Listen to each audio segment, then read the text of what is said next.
Hi అండి, welcome back to PNV Telugu channel. ఈరోజు నేను తాటిపండు రొట్టె చేశానండి. తాటిపండు రొట్టె చూసారా, చూడడానికి కూడా చాలా బాగుంది, చాలా వెరైటీగా కనిపిస్తుంది కదా. ఈ తాటిపండు రొట్టె ఎలా చేశాను ఏంటనేది మీకు ఈ వీడియోలో చూపిస్తానండి.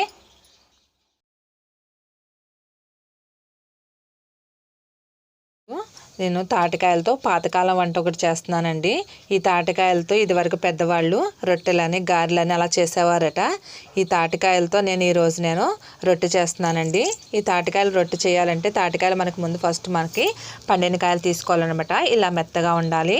ఇలా మెత్తగా ఉన్న వాటికైతే గుజ్జు బాగా వస్తుంది. ఇప్పుడు వీటిలోకి ఏమేమి కావాలనేది కూడా మీకు ఇప్పుడు చూపిస్తానండి. ఫస్ట్ బియ్యం శుభ్రంగా కడిగి పెట్టుకున్నాను. రవ్వలా మిక్సీ పట్టుకున్నాను. మీరు మిల్లు ఆడించుకున్నా పర్వాలేదండి. రవ్వ తీసుకున్నాను. నెక్స్ట్ వచ్చేసి బియ్యం పిండి అండి, కొద్దిగంత. దీంట్లోకి రుచికి సరిపడా కొద్దిగంత సాల్ట్ వేసుకోవాలి. కొంచెం బెల్లం వేసుకోవాలి. బెల్లం ఎక్కువ వేసుకోవసరం లేదండి, చూసి మరీ వేసుకోవాలన్నమాట. ఆల్రెడీ అది తీపి ఉంటుంది కాబట్టి. కొద్దిగంత ఆయిల్ అనమాట. ఇప్పుడు మనం ఫస్ట్ రొట్టెని ఎలా చేయాలి ఏంటనేది, తాటికాయలని ఇప్పుడు మనం తీద్దామండి. ఈనెలు తీసేయాలి ఫస్ట్. ఇప్పుడు ఈ తాటికాయని మెత్తగా ఇలాగా కొట్టుకోవాలండి. ముచ్చుక అనేది తీసేసేయాలి. చూసారా, పండింది కాబట్టి ముచ్చుకు ఉత్తనే ఈజీగా ఊడొచ్చేస్తుంది అనమాట. ఇలా మెత్తగా ఉండాలి. కొద్దిగా ఇలా కొట్టుకోవాలి. ఇలా కొట్టడం వల్ల గుజ్జు బాగా వస్తుంది అనమాట. ఇలా కొట్టిన తర్వాత ఇలాగ టెంకలు ఇలాగ డివైడ్ చేసేయాలి. దేనికది ఇటు తీసేయాలన్నమాట. చూసారా, 3 టెంకులు ఉన్నాయి. ఇప్పుడు నెమ్మదిగా దీనిపైన ఉన్న పీచ్ అంతా బ్లాక్గా ఉంది కదండి, ఇదంతా తీసేయాలన్నమాట.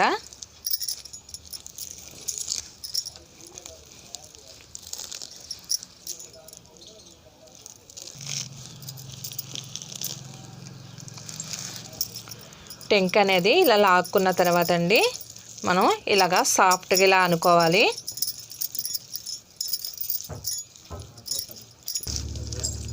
ఇది ఇలా సాఫ్ట్గా అనుకున్న తర్వాత అండి మనం ఇప్పుడు ఈ గుజ్జుని తీసుకుందాం.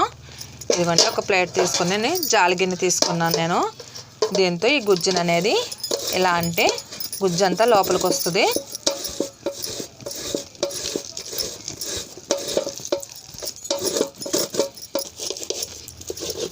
చూసారండి, గుజ్జు అంతా ఇలాగా తీసేసుకోవచ్చు. చూసారా ఎలా వచ్చిందండి. లోపల కూడా మీరు వేరే ఏదన్నా ప్లేట్తో అయినా సరే గీకొచ్చండి. ఇలా అయితే జాలి గిన్నెతో అయితే పీస్ అనేది లోపలికి వెళ్ళకుండా బాగా వస్తుంది అనమాట గుజ్జు. అందుకని చెప్పేసి నేను ఇది తీసుకున్నాను. ఈ వంటకం అనేది చిన్నప్పుడు మా అమ్మమ్మ వాళ్ళు చేస్తున్నప్పుడు చూసేదాన్నండి. వాళ్ళు ఎలా చేస్తున్నారో అనుకునేదాన్ని అప్పుడు. కానీ టేస్ట్ అనేది చాలా బాగుంటుందండి. ఇది ఆరోగ్యానికి కూడా చాలా మంచిదన్నమాట. ఇలాగా మిగతా టెంకులు కూడా ఇలాగ సాఫ్ట్గా చేసుకుని గుజ్జు తీసేసుకుందామండి మొత్తం.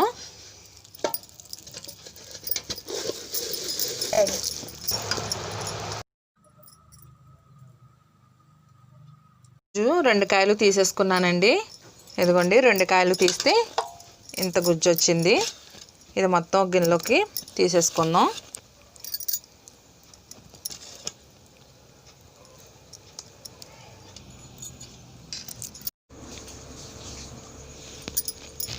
ఇప్పుడు దీంట్లోకి కొద్దిగంత సాల్ట్ వేసుకుంటున్నాను.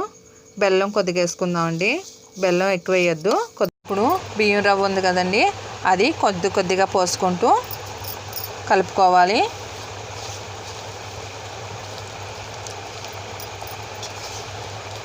గట్టిపడే వరకు కొద్దిగా పోసుకోవాలన్నమాట, ఒక్కసారే పోయకుండా.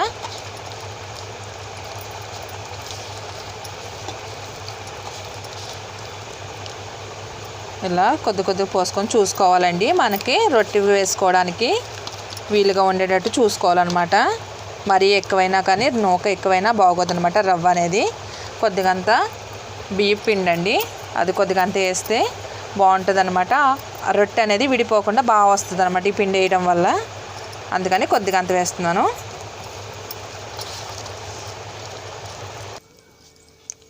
పిండి మొత్తం కలుపుకున్నానండి. ఇగోండి, ఈ విధంగా కలుపుకుంటే మనకు రొట్టెకి బాగుంటుంది అనమాట. మరీ పలచగా కాకుండా ఇలా కలుపుకొని ఇప్పుడు రొట్టె వేసుకోవాలన్నమాట. స్టవ్ వెలిగించుకుని కళాయి గిన్నె పెట్టుకున్నానండి. ఇది బాగా పాత గిన్నె అనమాట, ఎందుకంటే ఇది బాగా మందంగా ఉంది గిన్నె. రొట్టె అనేది మాడకుండా బాగా వస్తుందని చెప్పేసి దలసరిగా ఉందని ఇది పెట్టుకున్నాను. ఇప్పుడు దీంట్లోకి కొద్దిగంత ఆయిల్ పోసుకోవాలి.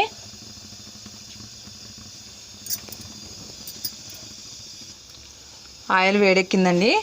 ఇప్పుడు ఈ తాటిపండు గుజ్జు ఉంది కదా, దీన్ని రొట్టెలాగా ఇందులో వేసుకోవాలి.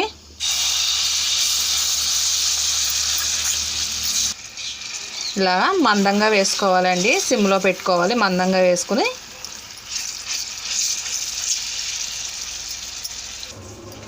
ఇప్పుడు దీన్ని మూత పెట్టుకుని సన్నని సెగ మీద ఒక 10 నిమిషాలు ఉడికించుకుందామండి. రొట్టె కాలిందో లేదో చూద్దామండి. 10 నిమిషాలు అయింది కదా. ఒక్కసారి తిప్పకుండా రౌండ్గా ఇలాగా అనుకుంటూ తిప్పాలండి. ఒక్కసారి తిప్పితే విరిగిపోతుంది అనమాట. ఇలా రౌండ్గా ఇలా అనుకున్నాక రొట్టెని తిరగేయాలి. ఇప్పుడు దీన్ని రొట్టెని తిరగేస్తున్నానండి. ఇలాగా అట్ల కాడతో కుదరకపోతే కనుక మీకు ఇలాగా చిల్లుల గరెట్లు ఉంటాయి కదండి, మనకి బూందీ తీసుకునే అలాంటివి, దీంతో తిరిగేసుకుంటే ఈజీగా వచ్చేస్తుంది అనమాట. ఇప్పుడు ఇటు సైడ్ కూడా ఒక 10 నిమిషాలు కాలనిద్దామండి రొట్టెని. నీట్గా కొద్దిగంత నూనె పోసుకోవాలండి. నూనె పోసుకున్న తర్వాత మూత పెట్టుకుందాం. అటు సైడ్ కూడా కాలిందో లేదో ఒకసారి చూద్దామండి.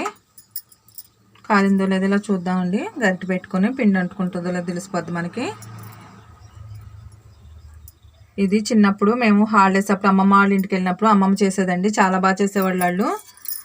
అసలు పొయ్యి మీద చేసేవాళ్ళండి. ఇప్పుడు అనేది స్టవ్ మీద చేస్తున్నాం, కానీ చిన్నప్పుడు ఇలాంటి మూకుడే పెద్ద మూకుడు పెట్టేసి పొయ్యి మీద పెట్టేవాళ్ళు. సెగన్ ఉండటం వల్ల అండి చాలా బాగుండేది. ఇప్పుడంటే స్టవ్ కానీ అప్పుడు నుప్పుల మీద తెల్లవారులు కాల్చేవాళ్ళు అనమాట. ఈ రొట్టె అనేది తెల్లారి తింటే చాలా బాగుంటుంది అంటండి టేస్ట్. అందుకని తెల్లారాక పెట్టేవాళ్ళు అనమాట. మా పెద్దమ్మ వాళ్ళ అమ్మాయిలు, పిన్నాళ్ళ అమ్మాయిలు అందరూ హాలిడేస్కి వెళ్ళేవాళ్ళం.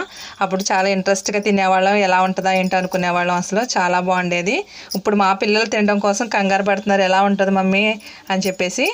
ఇది ఇప్పుడు రొట్టె అనేది తయారైపోయిందండి. తాటిపండు రొట్టె తయారైపోయిందండి. ఈ తాటిపండు రొట్టె ఎలా ఉందో ఏంటనేది నాకు కామెంట్ పెట్టండి. మీరు ఎవరైనా నా ఛానల్ కానీ ఫస్ట్ టైం చూసినట్లయితే నా ఛానల్ను సబ్స్క్రైబ్ చేసుకోండి.